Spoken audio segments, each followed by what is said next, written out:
এলো ভাইরাসে করোনা, কিয়ামতের কেন মনা। এলো ভাইরাস করোনা, কিয়ামতের কেন মনা। মুসলমান কোরআন খুলে দেখো না। এলো ভাইরাস করোনা, কিয়ামতের কেন মনা। মুসলমান একটু ভেবে দেখো না। আমার ভাইরা, আমার বন্ধুরা, আমি আপনাদের ভাই, আপনারা আমার ভাই।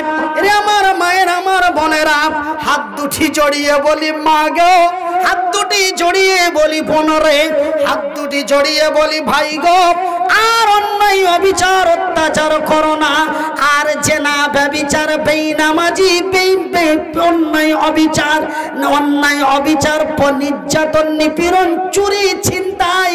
ভাইজান, এই যে যখন থেকে মহামারী লকডাউন এসেছে, যখন থেকে মহামারী করোনা ভাইরাস এসেছে, আর গভর্নমেন্টের পক্ষ থেকে, সরকারের পক্ষ থেকে লকডাউন করা হয়েছে।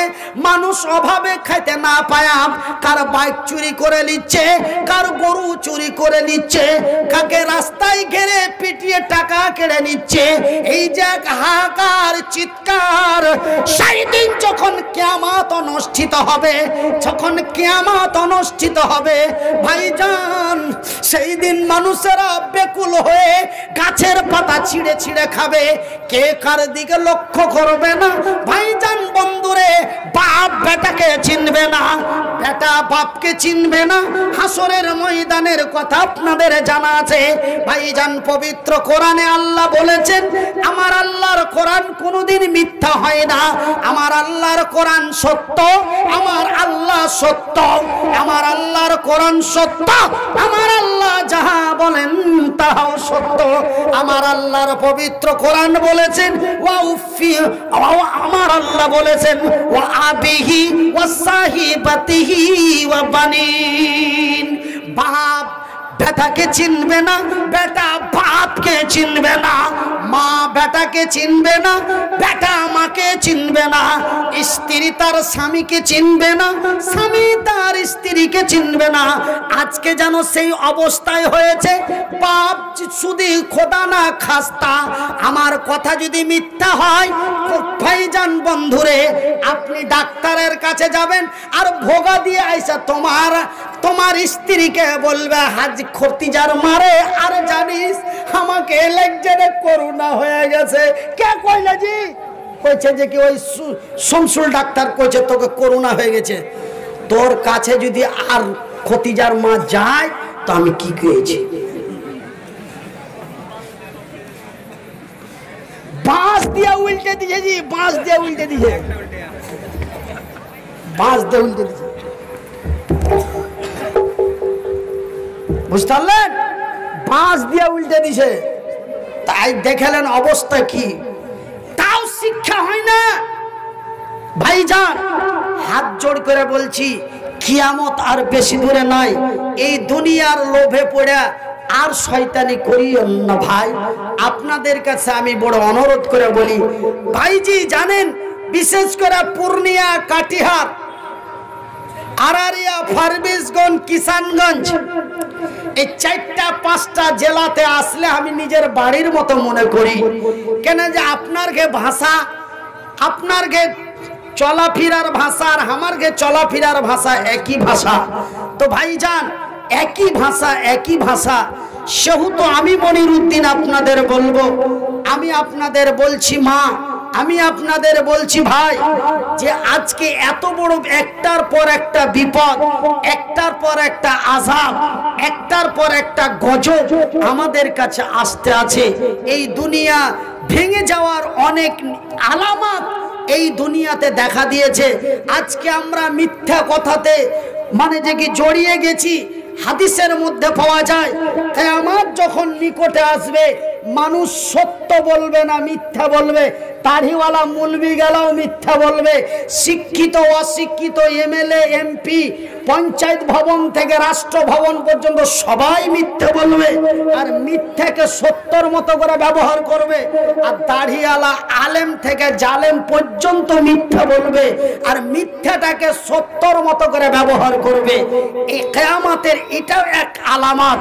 আর একটা কিয়ামতের আলামত যে মানুষ মানুষের কাছে নিচে হবে না, ছোট হবে না, সবাই করে হাম বাড়া হয়। তো ওই মুলবি থেকে এই মুলবি কেমন করে বড় হবে? তো আল্লাহর রাসূল বলেছেন মিসকাত শরীফের হাদিস, একজন আরেকজনের সমালোচনা করা, এটাকে আল্লাহর রাসূলের ভাষায় বলেছে গীবাত। তো একটা মুলবি আরেকটা মুলবির বদনাম করবে, যে ওই মুলবি থেকে এই মুলবি বড় হতে চাইবে। কেউ কারো কাছে নত শিকার হবে না। একজন আরেকজনের বদনাম করে, একজন আরেকজনের গীবত করে, একজন আরেকজনকে ডাউন করে, একজন আরেকজনের চাইতে বড় হতে চাইবে। কেউ কারো কাছে নত শিকার হবে না। ভাইজান বন্ধুরে, আল্লাহর নবী, দয়ার নবী, বিশ্বের নবী বললেন, এই মতো নিদর্শন যখন তোমরা দেখতে পাবে, তোমার অন্তরকে বলে দাও, তোমার হৃদয়কে বলে দাও, তুমি নিজেকে বিশ্বাস করে নাও, এই দুনিয়ার সময় আর বেশি দিন নাই। নাম্বার 2, এমনি করতে করতে এই দুনিয়া একদিন আমাদের কাছ থেকে বিদায় নিয়ে নেবে। কিভাবে ভেঙে দেওয়া হবে শুনে নিন ভাইরা আমার। এই দুনিয়া ভাঙবে না, এটা কেউ বিশ্বাস করছিল না। এত বড় দুনিয়াকে ভেঙে দিবে। এই আয়াতগুলি যখন আল্লাহর জমিনে আসতে লাগলো, জিবরাইল মারফতে যখন নবীর কাছে পৌঁছিতে লাগলো, আর আল্লাহর রাসূল যখন দুনিয়ার মানুষকে বলতে লাগলেন যে এই দুনিয়া একদিন এইভাবেই ভেঙে যাবে। কিভাবে? ওই দিন, সেই দিন আমার আল্লাহ তার ফেরেশতা ইসরাফিলকে বলে দেবেন, ওগো ইসরাফিল, আমি আল্লাহ যাহা বলি তাহা সত্য বলি। ওগো ইসরাফিল, বহুদিন পূর্বে তোমাকে এক দায়িত্ব দিয়েছিলাম। সেই দায়িত্বটা কি? তোমাকে শুধু দায়িত্ব দি নাই, আমি তোমাকে একটা যন্ত্র দিয়েছিলাম। সেই যন্ত্রটার নাম হলো সিংহা। ওগো ইসরাফিল, আমি তোমার যেই সিংহাখানা দিয়েছি, সেই সিংহার মধ্যে তুমি ফুঁক দিয়ে দাও। যখন অর্ডার হয়ে যাবে, ইসরাফিল তার সিংহায় ফুঁক দিয়ে দিবেন। ভাইজান, একটার পর একটা কথা বলতে গেলে অনেক সময় আমি আর কথা না বাড়িয়ে আমি বলবো যে এই এক মহামারী বিপদের মধ্যে আমি মনিরউদ্দিন, আজকে আপনারা এত বড় সাহস করে, আমাদের মুসলমানের মধ্যে একটা ইমানের জোশ আছে, আমাদের মুসলমানের মধ্যে একটা ইমানের স্পিরিট আছে।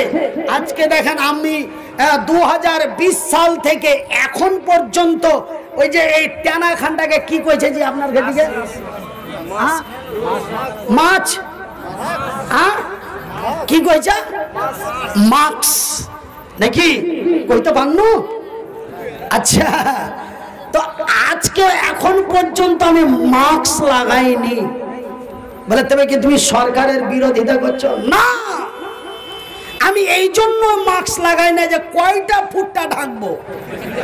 ফুটটার তো অভাব নাই। এইদিকে 2টা ফুটটা, নিচে 2টা আছে, আর প্রত্যেক রুয়ার পাঞ্জর দিয়ে তো একটা করে আছে। তো আমি এই 2টা ফুটা ঢেকে করবই কি? जो होगा देखा जाएगा। तवक्कल तो अल्लाह। তবে কোন কোন জায়গায় ভাই বেড়ে পড়ে কিন্তু ফিতা বেঁধেছি।